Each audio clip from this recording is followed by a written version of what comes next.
Good morning. Good morning. Happy Tuesday. Usually on Tuesday I say happy Wednesday, so I'm going to get it right today. My name is Kerri Wade, and I am a Reiki Master Teacher. I am a hypnotherapist and life coach. I am a dog lover. I am a lover of metaphysics and spirit and positive thought. And I'm a lover of people. I'm a lover of helping people and of serving. So that's who I am in a nutshell. How's everybody today? I'm glad you're here. Good morning, Shelly. So, anywho, that's a little bit about me. I'm in Chandler, Arizona, by the way, where the weather is fabulous. It's just beautiful here. Actually, it really isn't too bad. It's, I'm kind of getting used to the Arizona summers again, I guess.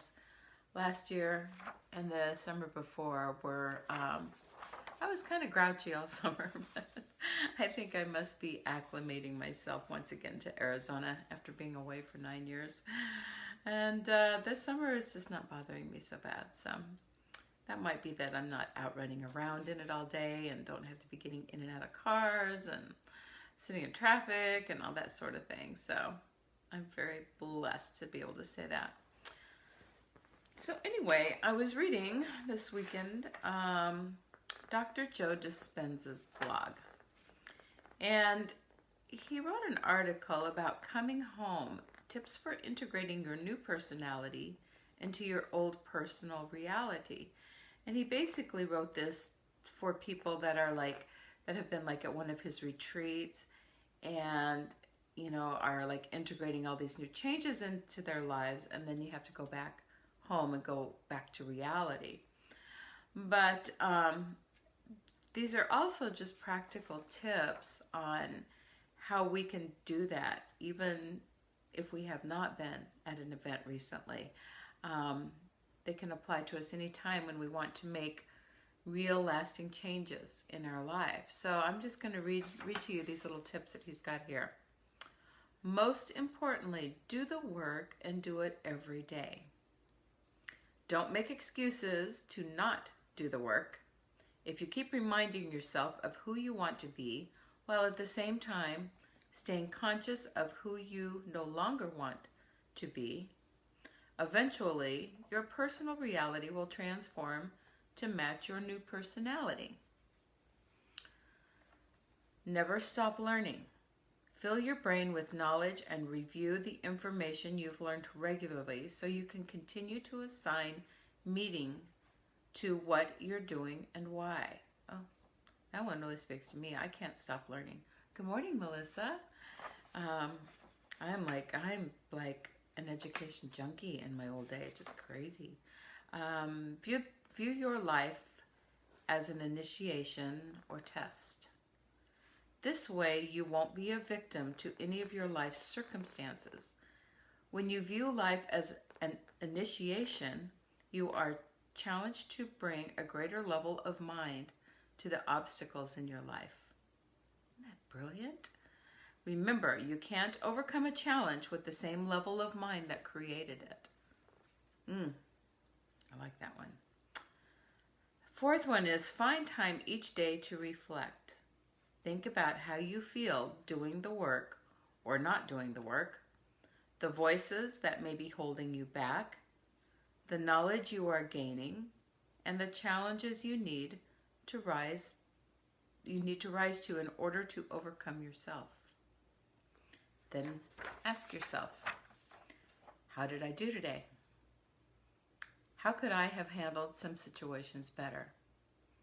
What elevated level of emotion and consciousness do I have to move into, to access, to be greater than my former consciousness, the consciousness that has repeatedly created my unconscious patterns of thought, behavior, and emotional reactions? And the fifth tip is, once you have identified these things, take a moment to mentally rehearse how you desire to be in these situations where you have before struggled. Perhaps you can even keep a journal next to your bed and spend 5 minutes addressing these questions before you go to sleep. The more you reflect on these situations, so that they do not slip by unconsciously, the better equipped you will be to make different choices the next day and thus create different outcomes. In your meditation the following morning, add that new component into your meditation by mentally rehearsing it. This will make you more prepared for the next challenge. That's awesome. When you do decide to make these different choices, don't try to explain yourself to others. Just understand that everyone has to make choices for themselves. This is important, including you. By doing this properly, you will show up to yourself in an unpredictable way. The beautiful thing about this is that it gives the people in your life permission to do the same. And this is, in fact, one of your greatest gifts to them. As you go through the change process, there will be periods of time when it seems like nothing is really happening. That's the biological death of the old self taking place. And it will go down fighting. But if you consistently do the work every day, your efforts will become instrumental in unfolding your new personal reality. And what you will find is that it's always worth the effort. The bottom line is, when you invest in yourself and invest in a new life, you invest in possibilities. And when you invest in possibility and believe in possibility, you believe in yourself. So try it out. You just may wake up to a whole new future. Isn't that great? If anybody would like a copy of this, just send me your email address or message me, and I will forward this email to you. And you can sign up, or you can go into Dr. Dispenza's website and sign up for his blog. Website address isn't on this, but I'm sure if you just Google Joe Dispenza, Dispenza, I'm sure you can sign up for his blog. But if you'd like just a copy of that one, just let me know. So anyway, it's Tuesday. We just started yesterday our 40-day Mind Fast Soul Feast, and this is from the little book by Dr. Michael Bernard Beckwith, who is the head of the Agape Church in California, in the LA area. And he is just, he's like one cool dude. Have you guys seen him? He was on The Secret. That's where I first learned of Dr. Beckwith years ago when that movie The Secret came out. And I just felt so drawn to him and his message. And it's actually what made me seek out a Center for Spiritual Living when I was living in Boise. And I started going to that church. I had gone to a few different churches when I moved to Boise. And, they weren't like bad or anything. They just didn't resonate with me. You know how that is? So, anyway, I finally found the Center for Spiritual Living in Boise. And I still think of it as my home church. I love it. I love Reverend Jackie there. And she actually was trained under, and she was a volunteer and became a practitioner at Dr. Beckwith's church in Los Angeles, and she trained under him, and which was just kind of a weird synchronicity sort of thing that happened there, because I was so really searching that out at that time. So anyway, I think he's a really cool dude, and they live stream their services and a lot of different things. His wife is an incredible musician. If you have not heard of her, Ricky Byers Beckwith, and she's so talented. So anyway, for me, going to church is as much about the music as this is the message sometimes, because for me, the music is the message. Sometimes I feel more emotion and more attachment to the music, because it's coming to me in a different way. And I've always loved music. I love every kind of music. I used to say the only kind of music I didn't like is rap, but I even like some rap, actually. I don't always like the lyrics to the rap, and I don't think that listening to rap music and some of the really hardcore heavy metal music, you know, scientifically, it's not very good for us and for our energy. And it does cause some distress in our energy. So I don't listen to that a lot, but I do like it. So country I don't listen too much because that makes me sad. So it's not that I don't like it. I do like it. I just can't really do it. So anyway, this is day 2. And our little quote from Ernest Holmes, who is the founder of the Center for Spiritual Living, Science of Mind Church. You can attract only that which you first mentally become and feel yourself to be in reality. So this day 2 is called Make a Commitment to Life. This actually flows beautifully with the blog I just read you from Dr. Dispenza. Contemplate the truth that you stand as a midpoint between heaven and earth with access to a nexus of divine creativity. Right now, you have not only the ability, but also the responsibility to exercise your God-given freedom to live life at your highest level of creativity. The moment you claim your ability to co-create with the Spirit, your human mind begins to dissolve the false boundaries that previously kept you from doing so. God has a gift to give to the world as you, beyond what your surface mind may accept. So when you commit to discovering and expressing your innate creativity, what emerges is living and expressing from a deeper dimension of your being. This is real aliveness. So shine your light that its luminosity imprints a glow of joy on your face that no external circumstance can erase. If you withhold your gifts from expressing, there is a sense of incompleteness. There is a feeling of not having arrived at your true purpose. You are an individualized expression of God who has incarnated to shine its light in, as, and through you. At every point in your incarnation, you are being asked to reveal the kingdom of God on earth as it is in heaven. Buddhism has a maxim: nobody is special. None of us is special, but each of us is essential to the divine plan, or we would not exist.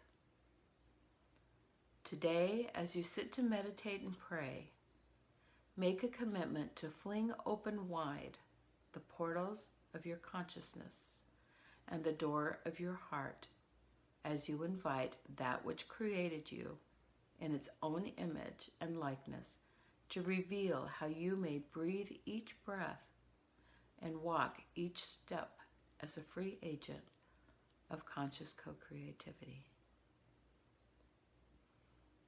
Today's affirmation. If you'd like to close your eyes while I read it, sometimes it'll sink in even better that way, I think. Today I commit myself to the divine destiny as a creative being. I know every path is open before me as I consciously co-create with the Spirit. I glow with the fire from heaven.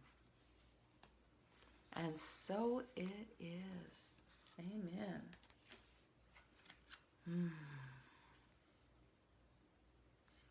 So we are all here for a purpose. We've talked about this many times here in this space. Good morning, Tony. Tony's my cousin from Idaho. I hope you're having better. I hope your weather is as nice as ours. I'm going to stay positive. I hope you have beautiful weather like we do. Boise gets hot this time of year though too. So anyway, beautiful affirmation for today. A great topic to contemplate on realizing, none of us is special. We are all absolutely necessary. We're all here for a reason. We are all essential Feels so much better than special, doesn't it? I don't necessarily like when somebody calls me special or says you're so special. But what a different feeling if somebody were to say you are essential. Mind blown. I love that, right? So anyway, that's all I have for you today. Tomorrow, Mark and I are going to sit down and we're going to record a video. And I'm going to ask Mark to share his story of healing using cannabis. And good morning, Terry. And, you know, he's a cancer survivor multiple times.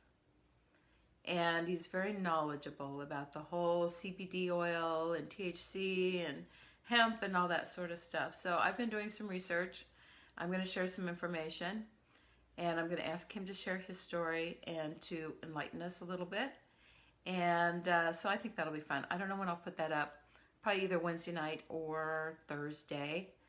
And also I want to remind you, if you're interested in the whole event and the predictions that are coming from many different sources around the world. I mean, there's tons of YouTube videos and writings and blogs and stuff about this energy shift that is occurring now, right now.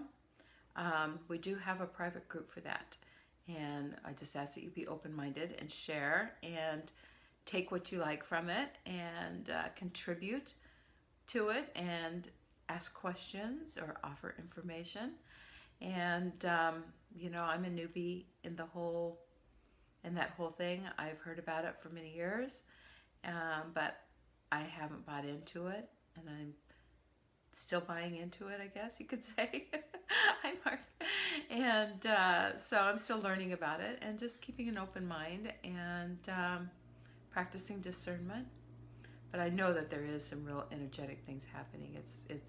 It's very, very apparent. So if you'd like to be in that private group, you can just send me a message as well or make a comment. So ask him his thoughts on the court ruling in Arizona. Only bud is legal. Everything else is not. Okay. I'll do that, Shelley. Thank you so much, everybody. And I'll see you tomorrow morning, 7:30-ish. Have a great day. I love you. Peace and blessings.